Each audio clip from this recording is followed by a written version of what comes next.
जय हिंद दोस्तों। जो मूल्यांकन विभाग की भर्ती आई हुई है रिसर्च असिस्टेंट, आज अपन के सिलेबस पर परिचर्चा करेंगे।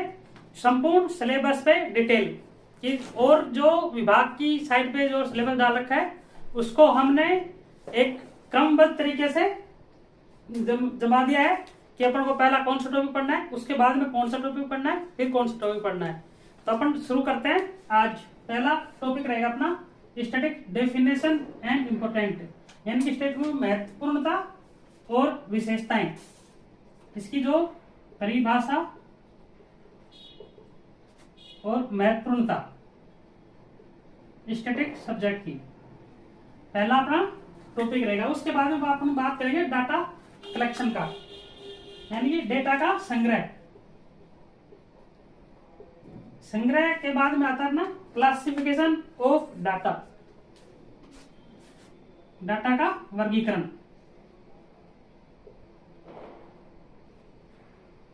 उसके बाद आता है tabulation processing of data, analysis interpretation of data,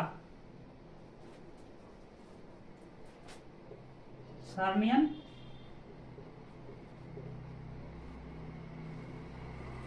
आगे है diagrammatic and graphical representation of data,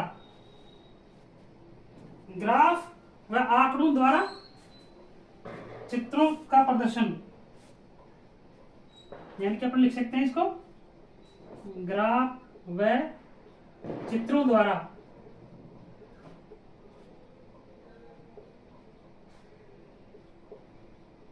प्रदर्शन। उसके बाद में source of primary data, primary और सेकेंडरी डाटा, यानी कि प्राथमिक आंकड़े और द्वितीयक आंकड़े, इनका कलेक्शन।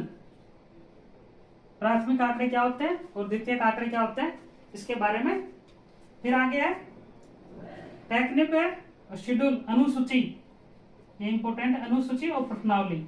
इनमें अधिकतर क्वेश्चन पूछे जाते हैं यहाँ से अनुसूची और प्रश्नावली से। इनकी विधियां के बारे में वो क्वेश्चन पूछता है। ऑब्जर्वेशन ऑफ इंटरव्यू, जो इंटरव्यू लिया जाता है वो भी इसमें कौन से आंकड़े में आता है, ये सेकेंडरी या प्राइमरी डाटा में पूछे जाते हैं। मेजर ऑफ सेंट्रल टेंडेंसी, केंद्रीय प्रवृत्ति के माप, यह केंद्रीय प्रवृत्ति के माप, के माप। इसमें है मीन, माध्य, माध्यिका और बहुलक। गुणोत्तर माध्य,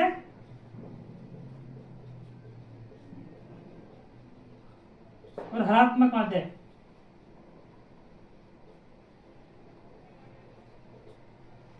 अगला अपना डिस्प्रेशन, यानी अपकिरण, अपकिरण के माप, अपकिरण के माप। इसमें क्वार्टर डेविएशन, चतुर्थक विचरण,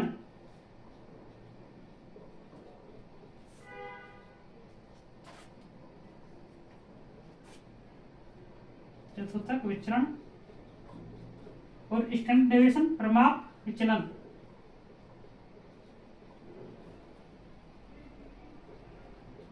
कोफिशिएंट ऑफ वेरिएंस, विचरण गुणांक, विचरण गुणांक। तो अपन बात करते हैं परिभाषा और महत्वपूर्णता स्टैटिक के संदर्भ में।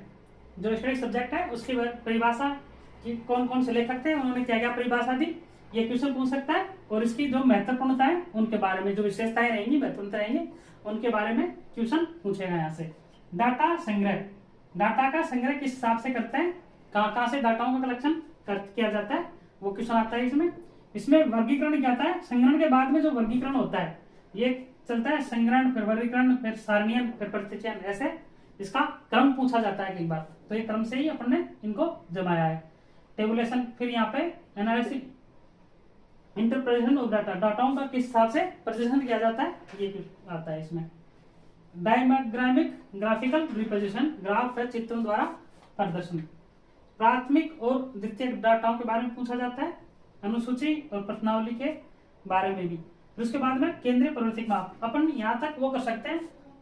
ये तो अलग टॉपिक हो गया सब्जेक्ट से रिलेटेड, ये यहाँ से लेके और यहाँ तक, वैसे देखा है तो एक ही टॉपिक है यहाँ से लेके वहां तक।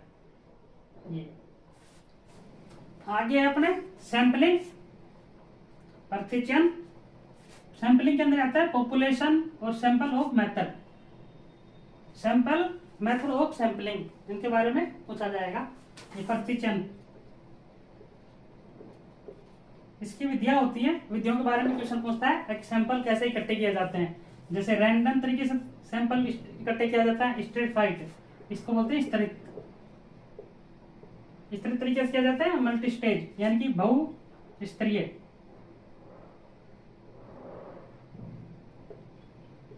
बहुस्तरीय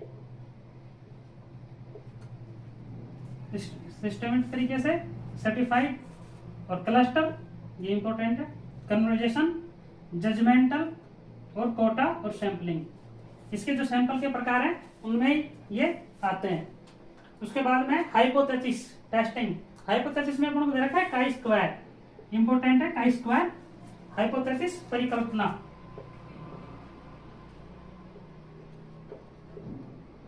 इसमें हाइपोथेसिस में जो कई टेस्ट आते हैं उन टेस्ट के बारे में पूछता है, जेड टेस्ट हो गया, काई टेस्ट हो गया, इनके बारे में क्वेश्चन बनते हैं। आगे मेथड एंड टेक्निक, सर्वे। सर्वे भाई क्या, कहां से इनका सर्वे किया जाता है, और केस स्टडी के बारे में पूछेंगे, और पीआरए होता है, उसके बारे में अपन से ये जानकारी लेंगे। ये अपना जो रिसर्च असिस्टेंट का है जो सिलेबस हो गया है पूरा। अपन को सफलता प्राप्त करने के लिए सबसे पहले सिलेबस की संपूर्ण जानकारी होनी चाहिए। अगर अपन को सिलेबस पूरा याद है ना, तो अपन कहीं से भी कोई भी बुक मिलेगी वहां से अपन को पता चल जाए भाई अपने सिलेबस में या नहीं है, तो अपन उसके हिसाब से तैयारी कर सकते हैं। और जो पेपर आए हुए हैं जैसे आरपीएससी का भी है, यूपीपीएससी हो गया, एमपीपीएससी हो गया, जैसे बिहार बोर्ड हो गया, इन सभी के क्वेश्चन है जो स्टैटिक से संबंधित पेपर हुए हैं उनको भी आप सोल्व कर सकते हैं, सोल्व पेपर खरीद सकते हैं मार्केट से। जैसे एएसओ में इनके अलावा कौन कौन से टॉपिक हैं अपन उनसे बात करते हैं। जैसे एएसओ में हो गया सहसंबंध, इसके अलावा है, इसमें नहीं है सहसंबंध, सहसंबंध है। प्रतिगमन, रिग्रेशन बोलते हैं इसको, प्रतिगमन, प्रतिगमन है इसमें एएसओ में। इंडेक्स, सूचकांक,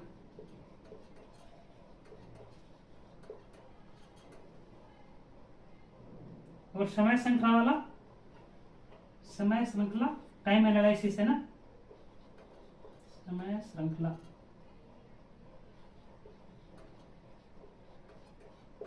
विश्लेषण,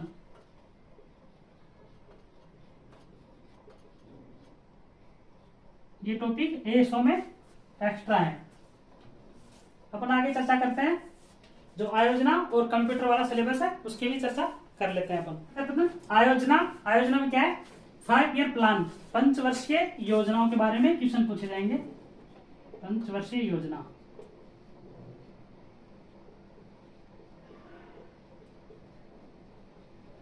योजनाओं के बारे में जानकारी होनी चाहिए हमें।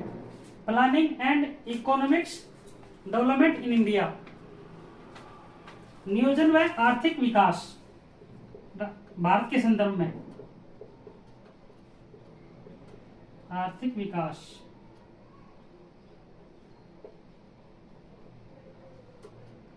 इसमें भारत के संदर्भ में चाहिए तो इसमें अपना एलपीजी वाला टॉपिक है, ये भी इंपॉर्टेंट है। इसमें बजट इंडिया के संदर्भ में ये महत्वपूर्ण रहेंगे। इसमें आगे impact of planning on the eco development in Rajasthan, आयोजना आर्थिक विकास का राजस्थान पर प्रभाव, आयोजना व आर्थिक विकास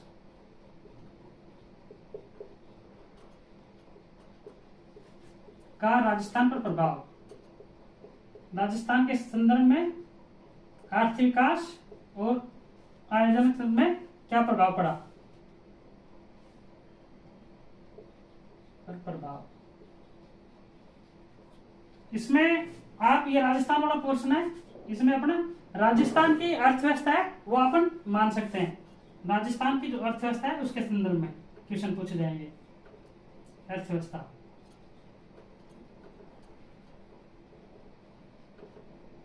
यानी कि आर्थिक समीक्षा वाला पार्ट है वो अपन को अच्छे से ध्यान होना चाहिए। आर्थिक समीक्षा के बारे में पूरा नॉलेज, जो राजस्थान की आर्थिक समीक्षा है उसके बारे में, और राजस्थान की अर्थव्यवस्था। अब आगे करते हैं कंप्यूटर के बारे में। इसमें अपन को introduction of personal computer, personal computer के बारे में जानकारी होनी चाहिए, इंट्रोडक्शन होना चाहिए अपना पूरा पर्सनल कंप्यूटर के बारे में। आगे ऑपरेटिंग सिस्टम, ऑपरेटिंग सिस्टम, इसमें अपन को ऑपरेटिंग सिस्टम में विंडो और एमएस एक्सेल के बारे में संपूर्ण जानकारी चाहिए, क्योंकि जो विभाग का कार्य है वो एक्सेल पे और विंडो पे ही आधारित है। इसमें मैं टेबल बनाना और जनरेट चार्ट जनरेट कैसे बना करते हैं ये, और टेबल और basic mathematics collection in table, यानी कि जो मैथमेटिक्स वाला है जो एक्सेल के अंदर ही कैसे काम किया जाता है, ये इनकी पूरी जानकारी होनी चाहिए। यानी कि अपन को एक्सेल है जो अच्छे से आना चाहिए। और उसके बाद में basic knowledge of internet, internet की बेसिक जानकारी अपन को होनी चाहिए। ये अपना सिलेबस रहा पार्ट बी वाला। पार्ट बी में अपन चर्चा कर लेते हैं। इसमें जो सांख्यिकी है, सांख्यिकी के अपने आएंगे 70 प्रश्न आएंगे और ये 210 अंक का रहेगा। और आयोजना है, आयोजना के 20 प्रश्न आएंगे, 20%, 60 अंक। और कंप्यूटर के 10 प्रश्न आएंगे, आप लिख देता हूं 10%, 30 अंक का रहेगा ये।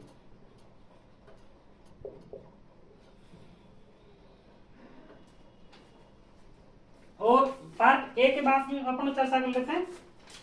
पार्ट ए,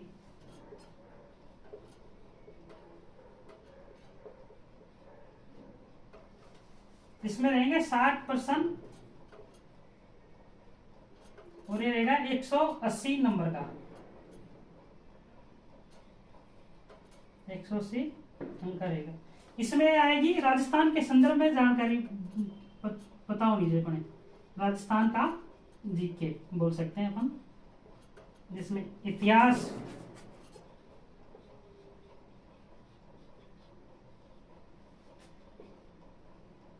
कला संस्कृति,